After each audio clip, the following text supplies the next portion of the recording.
राधे कृष्ण। आप सभी को ओम नमो नारायण। स्वागत है आप सभी का आपके अपने चैनल देव देवी धाम में। मैं राजराजेश्वरी फिर से आप सभी के सामने लेकर आई हूँ कार्तिक माह के इस पावन अवसर पर कार्तिक महात्म्य कथा के सभी अध्याय। जैसा कि हमने 25 अध्याय पूर्ण कर लिए हैं, आज हम पढ़ेंगे और सुनेंगे कार्तिक महात्म्य कथा का अध्याय 26। तो चलिए अध्याय को शुरू करने से पहले भगवान श्री गणेश को और अपने गुरुदेव को नमन कर लेते हैं। ओम श्री गणेशाय नमः। ओम श्री गुरुदेवाय नमः। गुरुर्ब्रह्मा गुरुर्विष्णुः गुरुर्देवो महेश्वरः गुरुः साक्षात् परं ब्रह्म तस्मै श्री गुरुवे नमः। ओम श्री गुरुदेवाय नमः। ओम भगवान श्री गणेशाय नमः। अथ 26वां अध्याय। सुत जी कहने लगे, हे ऋषियों, भागीरथ के वंश में सौरदास नामक एक राजा था। उसके पुत्र का नाम मित्रसह था, जो गुरु वशिष्ठ के शापवश राक्षस हो गया था। गंगा जल के प्रभाव से उसने भी परमपद प्राप्त किया। तब ऋषियों ने पूछा, हे सुत जी, गुरु वशिष्ठ जी ने मित्रसह को किस कारण श्राप दिया? कृपा करके यह कथा विस्तार पूर्वक सुनाइए।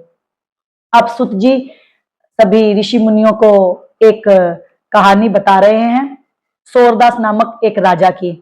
कहते हैं कि उनके एक पुत्र थे जिनका नाम मित्रसह था, जिन्हें गुरु वशिष्ठ ने शाप दिया था और गुरु वशिष्ठ के शाप के कारण वे राक्षस हो गए थे और गंगा जल के प्रभाव के कारण उन्हें परमपद प्राप्त हुआ था।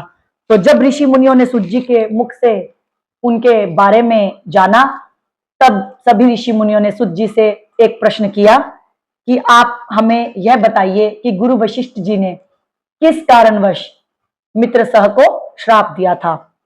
तो अब वशिष्ठ जी की उसी कथा को, जिसमें उन्होंने मित्रसह को श्राप दिया था, वह सुना रहे हैं सुत जी सभी ऋषि मुनियों को। तो चलिए सुनते हैं। सुत जी बोले, हे ऋषियों, एक समय अति धर्मज्ञ राजा मित्रसह अपने कुछ साथियों सहित शिकार खेलने के लिए वन में गया, जहां पर उसने अनेक मृगों का शिकार किया। फिर भूख और प्यास से दुखित हो नदी के तट पर आया। राजा रात्रि भर वहां पर रहा और प्रातः काल होते ही शिकार की खोज में पुनः चल पड़ा।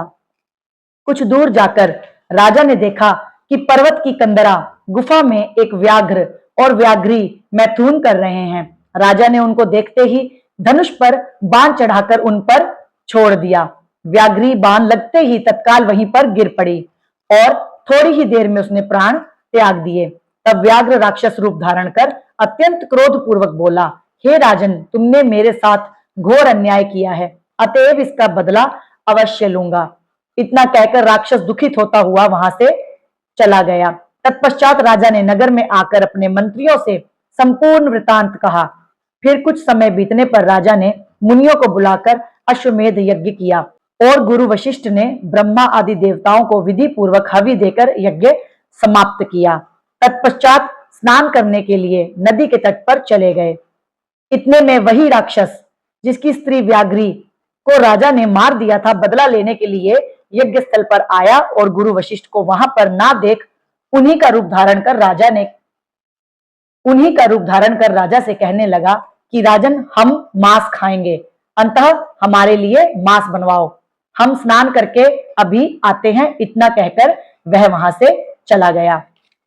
अब वो क्या कहानी बता रहे हैं? बता रहे हैं कि एक समय की बात है कि जो मित्रसह था वो बड़ा ही धर्मज्ञ धर्मनिष्ठ राजा था, बड़े ही धर्म कर्म के काम करता था।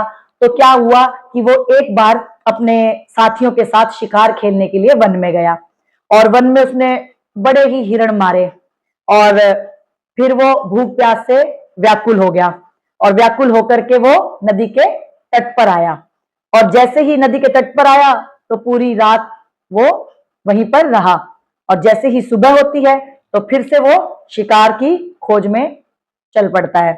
अब कुछ दूर जाता है और देखता है कि पर्वत की एक गुफा में एक व्याघ्र और व्याघ्री दोनों ही वहां विहार कर रहे होते हैं और राजा उनको देखते ही, क्योंकि राजा शिकार करने के लिए आया होता है, तो वो तीर अपना छोड़ देता है और जैसे ही तीर छोड़ता है वो तीर जा करके व्याघ्री को लगता है और व्याघ्री वहीं पर अपने प्राण त्याग देती है। ऐसे ही वो व्याघ्री अपने प्राण त्यागती है, त्यों ही जो व्याघ्र है वो राक्षस रूप धारण करके वहां खड़ा हो जाता है और बड़े ही गुस्से से राजा को कहता है कि तुमने मेरे साथ बहुत ही अन्याय किया और इसका मैं अवश्य ही तुमसे बदला लूंगा।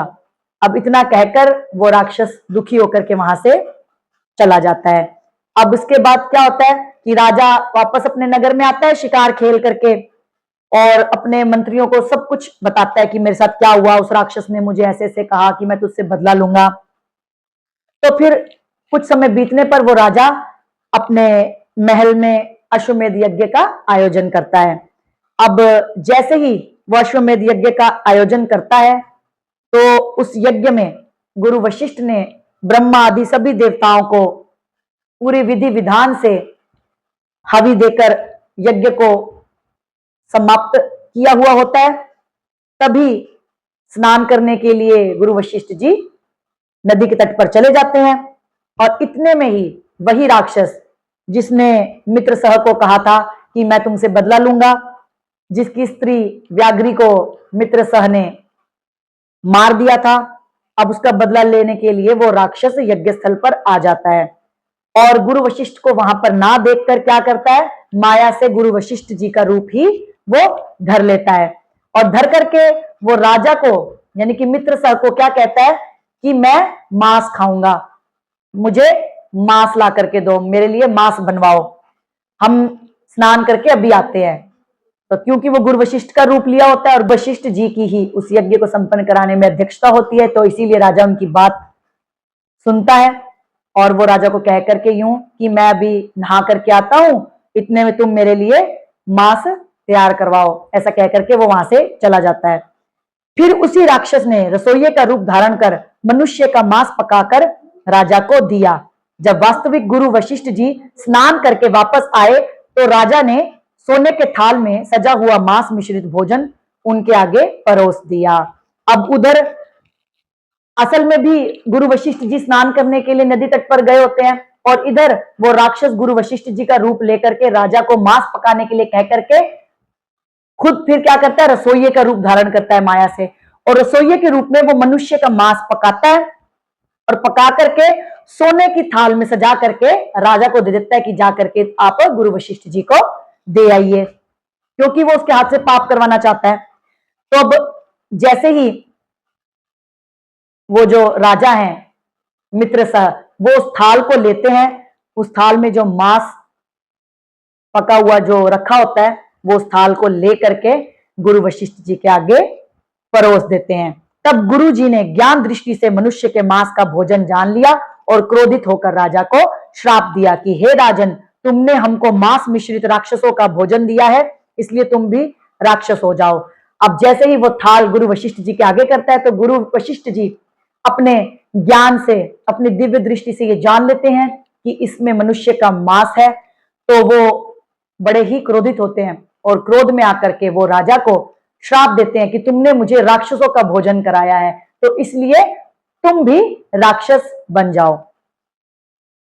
जब राजा ने कहा कि गुरुदेव आपकी आज्ञा से ही ऐसा भोजन बनवाया गया है, राजा की यह बात सुनकर गुरु वशिष्ठ ने ध्यान धरकर देखा और राक्षस द्वारा छले जाने का संपूर्ण वृतांत राजा को बताया। तब राजा भी निरपराध श्राप दिए जाने के कारण अंजलि में जल लेकर उन्हें श्राप देने को उद्यत हुआ। ठीक उसी समय उसकी रानी दमयंती आकर कहने लगी, आप क्षत्रिय के पुत्र हैं, अतएव क्रोध का परित्याग करें और जो भोग आपके भाग्य में है उसे भोगिए। अब गुरु वशिष्ठ जी राजा को श्राप देते हैं। तब राजा उन्हें कहता है कि गुरु जी आपने मुझे श्राप क्यों दिया, मैं निरपराध हूं, आपके कहने पर ही मैं यह मांस आपके खाने के लिए लेकर के आया हूं। तब फिर गुरु वशिष्ठ जी फिर से अपनी दिव्य दृष्टि से देखते हैं और देख करके पूरा वृतांत जान जाते हैं कि राजा के साथ क्या हुआ, कि राजा को तो उस राक्षस ने छला है।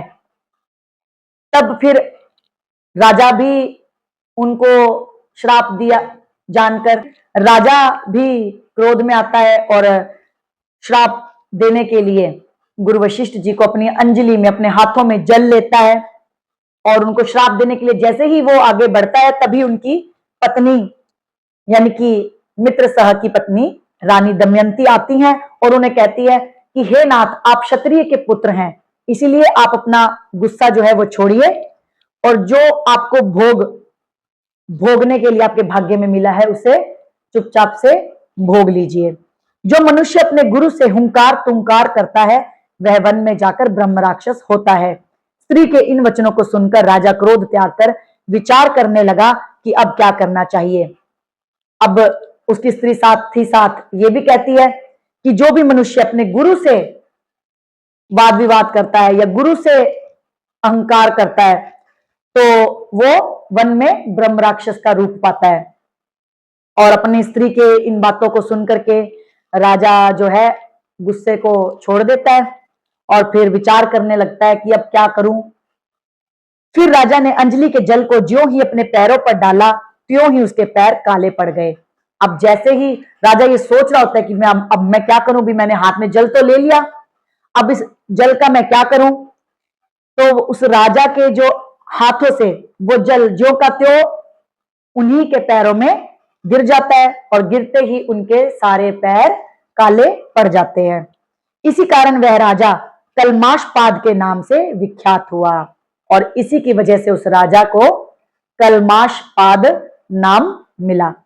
तत्पश्चात राजा गुरु के चरणों में गिरकर क्षमा मांगने लगा। तब वशिष्ठ जी ने कहा, क्योंकि यह पाप अनजाने में हुआ है इस कारण मेरे श्राप का प्रभाव 12 वर्ष तक रहेगा। इसके पश्चात तुम अपने वास्तविक स्वरूप में आ जाओगे और अनेक वर्ष तक राज्य का उपभोग कर गंगा जल के प्रभाव से ज्ञान प्राप्त करोगे। अब जैसे ही राजा कलमाशपाद नाम का राक्षस बन जाता है तभी वो गुरु जी के चरणों में गिर करके माफी मांगता है।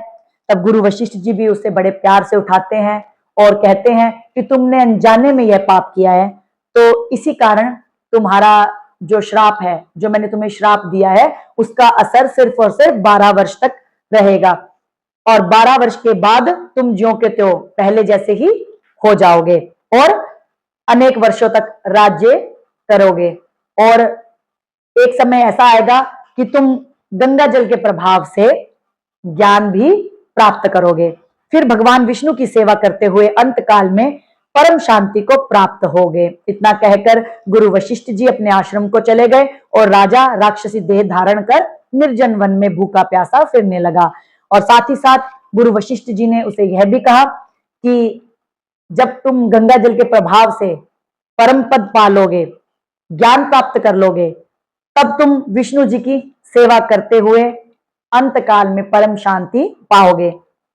और ऐसा कहकर के गुरु वशिष्ठ जी तो अपने आश्रम में चले गए और मित्र सह जो राक्षस बन गया था वो एक निर्जन वन में दूर जाकर के वहीं भूखा प्यासा घूमने फिरने लग गया। फिर अनेक कष्ट सहता हुआ नर्मदा नदी के तट पर आया और वहां भी पशु पक्षी मनुष्य तथा सर्प आदि खाकर विचरण करने लगा। फिर ऐसे ही भूख प्यास के मारे वो घूमता फिरता कहां पहुंचा, नर्मदा नदी के तट पर, और वहां पर भी उसने पशु पक्षी मनुष्य सर्प जो भी मिलता वही खा करके अपना गुजर बसर किया। संयोगवश घूमते हुए एक दिन उसने नर्मदा नदी के तट पर एक मुनि को अपनी स्त्री से रमण करते हुए देखा। भूख से पीड़ित होने पर जैसे व्याघ्र मृग को पकड़ लेता है उसी प्रकार उसने मुनि को पकड़ लिया। उसकी स्त्री ने जब अपने पति को राक्षस के हाथों में देखा तो वह राक्षस रूपधारी राजा से विनय पूर्वक बोली, आप वास्तव में राक्षस नहीं वरन सूर्य कुल में उत्पन्न मित्रसह नामक राजा है। मेरा पुत्र अभी छोटा है, अतएव बिना पति के इस वन में मैं कैसे निर्वाह करूंगी, इसलिए आप मेरे पति को प्राण दान दे दें। अब वो भूख से पीड़ित तो वो होता ही है राजा। फिर ऐसे ही एक दिन वो नर्मदा नदी के तट पर एक मुनि और उसकी स्त्री को विहार करते हुए देखता है और भूख से तो वो पीड़ित होता ही है। तो वो स्त्री के पति को यानी कि मुनि को पकड़ता है और खाने के लिए जैसे ही आगे बढ़ता है तो उसकी पत्नी उससे प्रार्थना करती है कि आप राक्षस तो नहीं है, आप तो वास्तव में सूर्य कुल में उत्पन्न हुए राजा है जिनका नाम मित्रसह है। तो मेरा तो अभी बेटा भी छोटा है तो मैं किसके सहारे जीऊंगी, आप मेरे पति को मत खाएं, मेरे पति को छोड़ दें। ऐसा कह करके वो उनसे प्रार्थना करने लगी कि मेरे पति को आप प्राण दान दो, मेरे पति को मत खाओ करके। प्राण दान से बढ़कर अन्य कोई दान नहीं है। उस स्त्री की इस प्रार्थना का राक्षस पर कोई प्रभाव नहीं पड़ा और जैसे कोई व्याघ्र मृग के बच्चे को पकड़कर खा जाता है, वैसे ही उस मुनि को पकड़कर वह राक्षस खा गया। अब क्योंकि वो राक्षस था तो उसके ऊपर उस स्त्री की प्रार्थना का कोई भी प्रभाव नहीं पड़ा और उसने बिल्कुल एक भूखे बाघ किसी हिरण के बच्चे को पकड़ करके खा जाता है, उसी तरह उस राक्षस ने भी उस मुनि को पकड़ के खा लिया। तब मुनि की स्त्री ने उसे श्राप देते हुए कहा कि तुमने मैथुन करते हुए मेरे पति को मारा है, इस कारण जब भी तुम मैथुन करोगे मृत्यु को प्राप्त होकर पुनः राक्षस योनि को प्राप्त होगे। यह दो श्राप एक साथ सुनकर राक्षस देहधारी राजा भी क्रोधित होकर बोला कि हे दुष्टे, एक अपराध के बदले में तुमने दो श्राप दिए हैं, इसलिए तुम भी पिशाचिनी बनकर इस वन में फिरोगी। इसके पश्चात वह स्त्री पिशाचिनी हो गई और भूख प्यास से व्याकुल होकर उसी वन में इधर उधर फिरने लगी। इति 26वां अध्याय। अब जैसे ही वो राक्षस मुनि को खा जाता है तो उसकी स्त्री को बड़ा क्रोध आता है, तो वो गुस्से में उस राक्षस को श्राप देती है कि क्योंकि तुमने मेरे पति को खाया है, और वो भी ऐसे समय में जब वो मेरे साथ विहार पर थे, मेरे साथ रमण कर रहे थे, तो तुम भी जब भी कभी रमण कर रहे होगे अपनी स्त्री के साथ तो तुम भी मृत्यु को प्राप्त होगे और पुनः दोबारा से तुम राक्षस योनि में ही जन्म लोगे। अब जैसे ही वो स्त्री राक्षस को श्राप देती है तो राक्षस को और भी गुस्सा कि अपराध एक और श्राप दो दे रही है। एक तो ये कह रही है कि तुम जब भी विहार करोगे, रमण करोगे अपनी स्त्री के साथ, तब तुम मर जाओगे और मरने के बाद फिर से तुम राक्षस योनि में जाओगे। तो उस राक्षस को बड़ा क्रोध आता है, तो फिर उस क्रोध में, अपने गुस्से में, फिर वो भी उस स्त्री को श्राप देता है और क्या कहता है कि तुमने मुझे एक अपराध के बदले दो श्राप दिए हैं, तो तुम भी पिशाचिनी बनकर यहां वहां घूमोगी। तो जैसे ही वो श्राप देता है तो वो स्त्री भी पिशाचिनी का रूप धारण कर लेती है और भूख प्यास से व्याकुल हुई इधर उधर वन में घूमने लगती है। इसी के साथ 26वां अध्याय पूर्ण हुआ। आगे और अध्याय सुनने के लिए यूं ही हमारी वीडियोस के साथ जुड़े रहिएगा। ओम नमो नारायण। राधे कृष्ण।